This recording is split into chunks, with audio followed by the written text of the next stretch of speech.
maxaad ka ogtaa hooyada kulmisay isir kasta oo Soomaaliyeed? miyaad se taqaanaa xarunta ganacsi ee u dhaxaysa bulshada Geeska Afrika badankooda?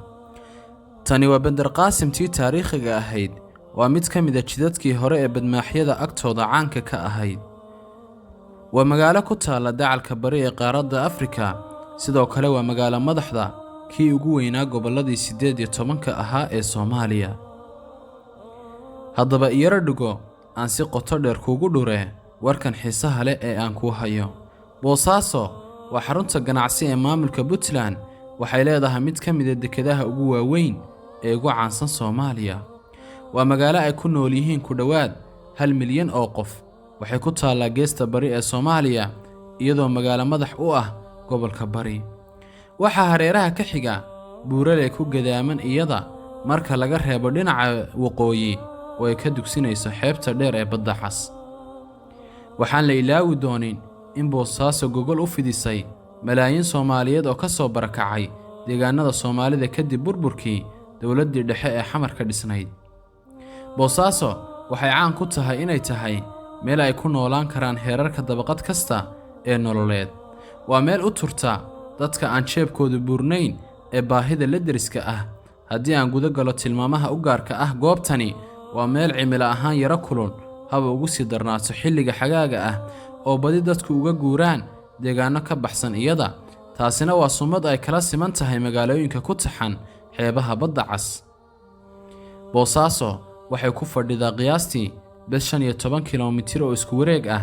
waa magaalo u jirta fogaan 443 kiiloomitir ah halka laga maamulo ee Garowe. sidoo kale waxay masaafo intaa ka badan oo 1415 kiiloomitir ah ay u jirtaa caasimadda guud ee Muqdisho. waxaan la hilmaami karin in Boosaaso ka durugsan tahay caasimadda Hargeysa ee Somaliland qiyaastii masaafo 955 kiiloomitir ah. haddii aan intaa kaga gudbo xogta cabir fogaaneed ee Boosaaso kaliya caan kuma aha hantida ganacsi ee balaayiinta dollar ku kacaysa ee gudaheeda taala, ee sidoo kale waa inay tahay il aqooneed ay gudaheeda wax ka bartaan 10,000 oo arday Soomaaliyeed oo kale heer ah. waxaa ku yaala Boosaaso gudaheeda in ka badan 100 goobo waxbarasho.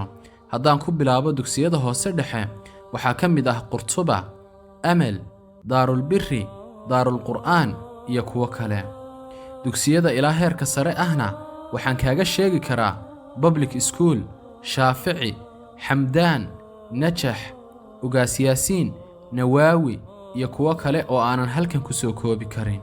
sidoo kale Boosaaso waxay leedahay jaamacado tayo fiican sida jaamacadaha East Africa, Boosaaso University, Red Sea, Golis University, Culumta Caafimaadka, Shamsul Culuum iyo kuwo kale.